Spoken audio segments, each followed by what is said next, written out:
જ્યારે જ્યારે આપણને પ્રભુનો ભાર લાગે ને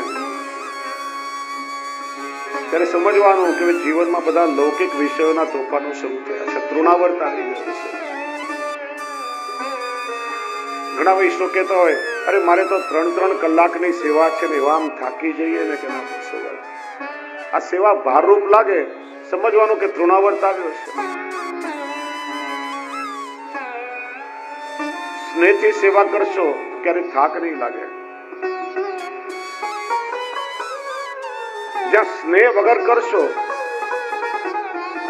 કેવલ ક્રિયા કરશો તો થાકી જશો. જેના પ્રતિ આત્મીયતા હોય, લાગણી હોય, એના માટે ગમે તે કરવું પડે. જેને આપણે સ્નેહ કરતા હોઈએ એના માટે કેટલોય પરિશ્રમ કરીએ, ક્યારે એનો થાક ન લાગે. પણ પ્રેમ વગરની ક્રિયા હોય ને માણસને થકવી દે છે.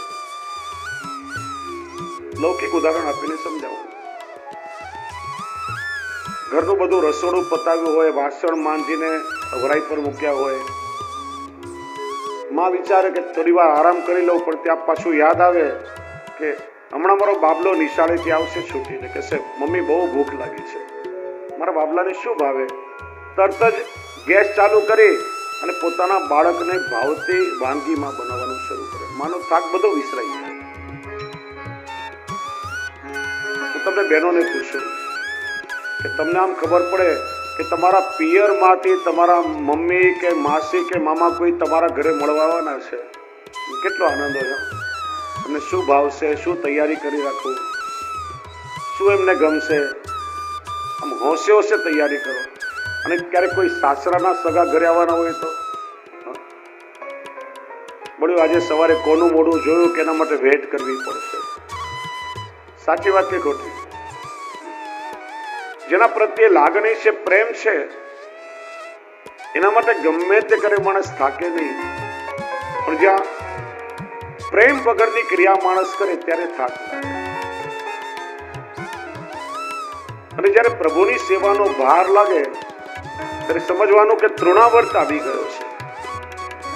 પ્રભુને ઊંચે ઉડાડીને લઈ ગયો. ભગવાન કે મને તો ઉડાડીને લઈ જાય છે, ઉભો રહે, તને એટલો ઉપર પહોંચાડું, પાછો ક્યારેય નીચે આવે. ઠાકોરજીએ બંને હસ્તે એનું ગળું દબાવ્યો અને શ્વાસ રૂંધાતા એના પ્રાણ નીકળી ગયા. તૃણાવર્તનો પ્રભુએ ઉદ્ધાર કર્યો. શ્રી મહાપ્રભુજી કહે છે, જ્યારે જીવનમાં કામ, ક્રોધ આ બધા વંટોળિયાઓ આવે ત્યારે કંઠમાં પ્રભુને રાખો, અર્થાત પ્રભુના નામનો આશ્રય કરો, પ્રભુના નામનું સ્મરણ કરો. તૃણાવર્ત બાધક નહીં બને. સમય વીતી રહ્યો છે. યશોદાજી વિચારે છે, અમારા પુત્રને લાલા, લલ્લા, કલવા જુદા જુદા હુલામણા નામે બોલાવીએ છીએ. હજી સુધી વિધિસર નામકરણ કર્યું નથી. હવે કંઈક નામ રાખવું જોઈએ. કુલ પુરોહિત ગર્ગાચાર્યજીને બોલાવે છે અને પ્રભુએ તો પહેલા જ અનુભવ કરાવી દીધો છે. ગર્ગાચાર્યજી છત્રભૂત પ્રભુની સેવા કરે. જ્યાં સવારે જ્યારે સેવામાં પ્રભુને લાડુ ભોગ ધર્યા, હે ગોવિંદ, હે નારાયણ, હે ગોપાલ, સામગ્રીનો ભોગ. ગોઠણી ગોઠવું પધાર્યા અને એમાંથી લાડુ આરોગી ગયા. જ્યાં ગર્ગાચાર્યજી નેત્ર ખોલ્યા, જો તો બંને રૂગાય, ત્યાં લાલો બેઠો છે. મૈયાને બોલાવ્યા, મૈયા આપ્યો, બેટા આવું ના કરાય, આ તો દેવને ધરવાનો નૈવેદ્ય છે. તો કે હું શું કરું? મેં ચાલીને મને બોલાવીને કહે છે કે હે ગોવિંદ, નારાયણ રોગો, એ તો મારે રોગવું જ પડે ને. ગર્ગાચાર્ય પ્રભુના સ્વરૂપને ઓળખી ગયા. પેલા દાઉ ભૈયાના નામકરણ હશે. જો લૌકિકમાં આપણા લોકોનું નામકરણ થાય ને, જ્યોતિષ રાશિ જોવે પછી એના પરથી નામ થાય. પણ નામને અને આપણા ગુણોને કોઈ લેવા દેવા હોતી નથી. નામ હોય જ્ઞાનચંદ, પણ સહી કરતા ના આવડતો હોય, પેલો અંગૂઠો છાપતો હોય. નામ હોય લક્ષ્મીદાસ, જીવનભર લક્ષ્મી ચડ પડે તો ખિસ્સામાં કાવડિયું ના મળે. નામ હોય રથપાલ પણ જીવનભર ટાટિયા ઘસતો હોય બિચારો.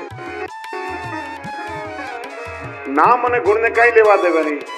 શ્રી મહાપ્રભુજી સમજાવે છે કે ભગવત સ્વરૂપોના નામકરણ ગ્રહ નક્ષત્ર કે રાશિ પરથી ન પડે પણ 3 પ્રકારે થાય: સ્વરૂપ અનુકૂળ, ગુણ અનુકૂળ અને લીલાનુકૂળ.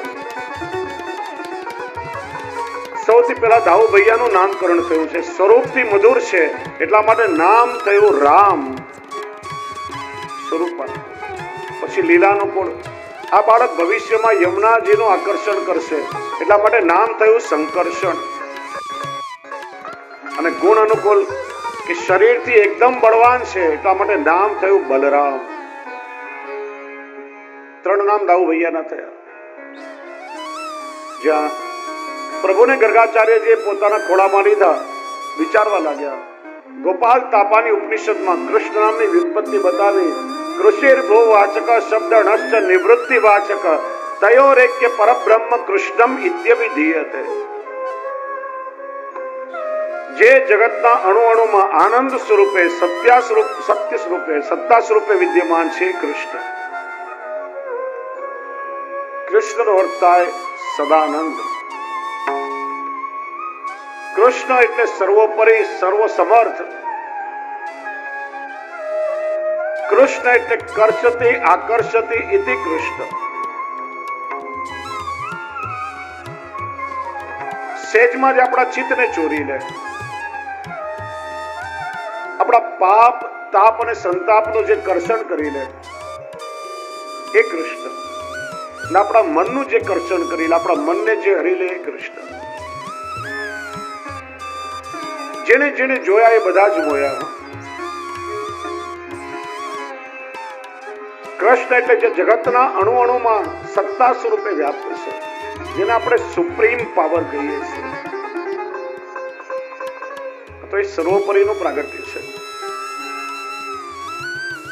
આ કેવલ કોઈ હંસાવતાર કે કલાવતાર નથી, પણ આ તો ભગવાનનો પરિપૂર્ણ અવતાર છે. સર્વ સામર્થ્ય સાથે અંશી પ્રભુ પોતે પ્રગટ થયા છે. તો અવતારીનો અવતાર છે. આ જગતમાં કોઈ પણ ધર્મનું પાલન કરનારો વ્યક્તિ હોય, જેને જેને કૃષ્ણના સ્વરૂપનું દર્શન કર્યું કે જીવનનું દર્શન કર્યું, કૃષ્ણમય થયા વગર રહી શક્યો નથી ને કૃષ્ણને ગાયા વગર રહી શક્યો નથી. અનેક ધર્મોમાં કૃષ્ણ ભક્ત થયા છે. તાજ બીબી, કારે ખાન, કવિ મકસૂદ, રહીમજી, પ્રિયતમ છવી નૈનન બસી પર છબી કહા સમાય, ભરી સરાય રહીમ લખી આપ પથિક વિદ્યાય. ત્યાં પ્રભુના સ્વરૂપનું દર્શન કર્યું, સ્વરૂપ એવું નયનોમાં વસી ગયું કે પ્રિયતમ છબી નૈનન બસી પર છબી કહા સમાય.